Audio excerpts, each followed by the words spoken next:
Hey guys, welcome back to the podcast. Today we have a new celebrity guest, Brianna Khan. Also, we've got a new scenery today. We've gone to the beach. I'm also in Wollongong at the moment for some fun and games. Anyways, so today we're going to be talking about crushes and co-workers. So we've both fallen into the trap of being in love with our co-workers. The trap is definitely a trap. It's definitely a trap. Definitely a trap. Foreshadowing. It's not a good idea. Don't do it. Are they hot or are they just a co-worker? Ask yourself that question before you do anything Many stupid. times. So navigating the crush phase. Are we sure we don't just spend too much time with them in a week and we don't actually give a shit about them and they're actually not a good person and not fun? Well, I think they're fun. And I think like having friends who are co-workers isn't a bad thing. I think it's just a very blurry line between like being good friends and then falling deeply in love with them and imagining a wedding and children and all that. There's a little bit of a gap. So there's a fine It's line. called the friend gap. It's a fine line. So I have Jack Daniels. Code naming Yeah, because okay, so legal reasons. because that is the most recent epidemic that's happened. So that occurred on Christmas party.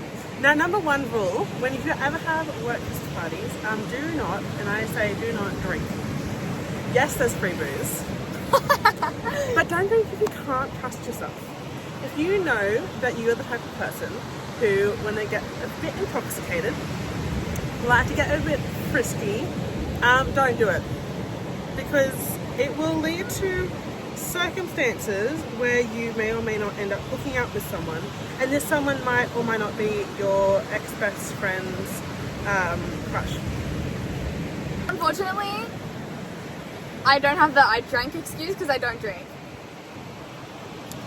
But I have accidentally, on purpose, fell into my boss. So at work, the work awkwardness doesn't exist. Like, I don't believe in awkwardness, and I'm very good at mellowing out awkward situations. I just say not relatable. And so at work, when we ever crossed paths, like, it was fine. There was no issues. Guys are so icky.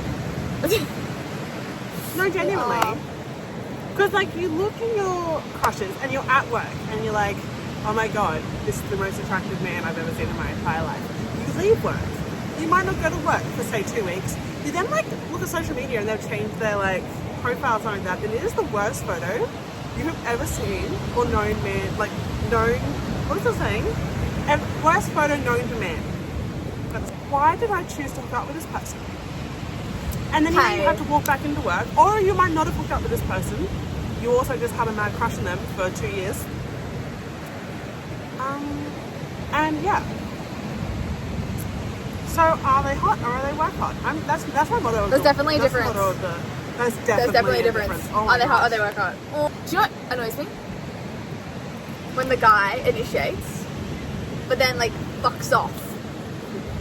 Like, hello? Like every guy in their 20s. Not for me. Sorry, I'm a bitch and I'm usually like, ew. So Bree's been single for...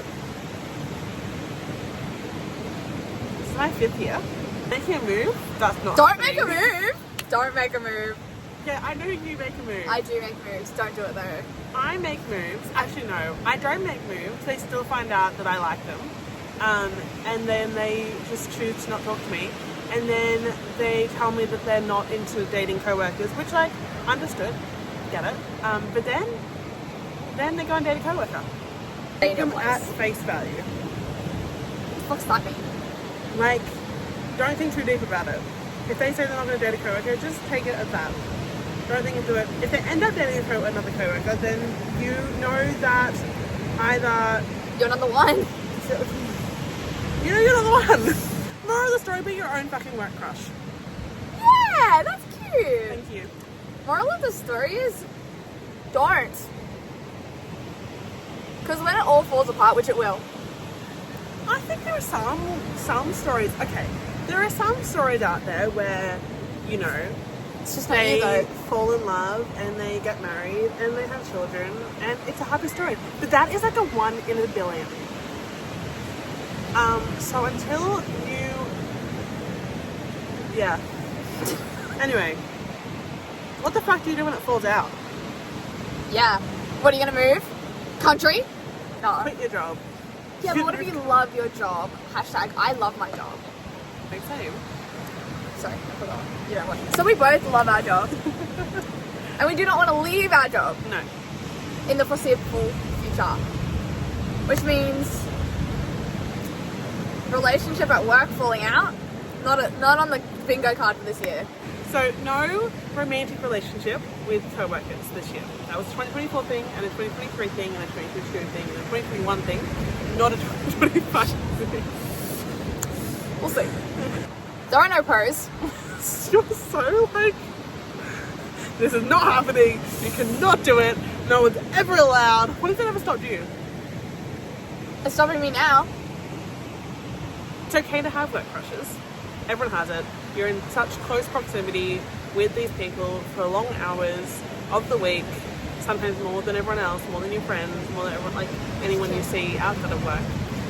So it is natural to fall in love with people you work with. Like in the office. Never seen it. They were, neither have I, but Cam and what's his face? Don't Even know. I hate me for saying this. Whatever his name. Anyway, they were such long game. They were like, what, 8 fucking seasons before they even fell in love? So, sorry, I thought I just So lost what, that are on you trying to say that take your time? No. What I'm saying is it's normal. Like in every TV show you ever watch, people always fall in love with their co-workers. It's normal. Don't hate That's yourself for falling in love with your co-worker.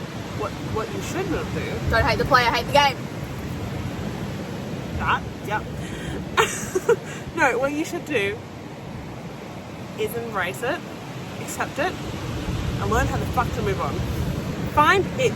That is what has helped me, actually. When I really, really am interested in a guy, but I know it's not going to work out because I know they're not interested in me, or I know it's going to be an awful situation, I start watching them and I pretend I'm one of my friends. And I look for all the things that I know that if my friend was in love with them, what I would be looking at and trying to tell them what's wrong with them.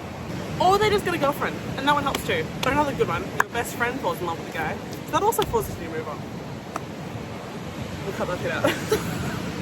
That is so staying in there. That's hilarious. That comes to the end of our podcast.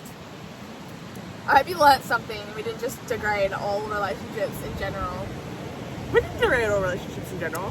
I hope you learnt Some of us something. didn't. I swear I'm nicer than this. My one takeaway is that I think I need to work on myself. That really rocked for me. My one takeaway from this is that I should really move on. That brings us to the end of this gorgeous podcast. I hope you've learned something, and if you're struggling with a work relationship, let us know in the comments, please. Because we'd love to hear about it.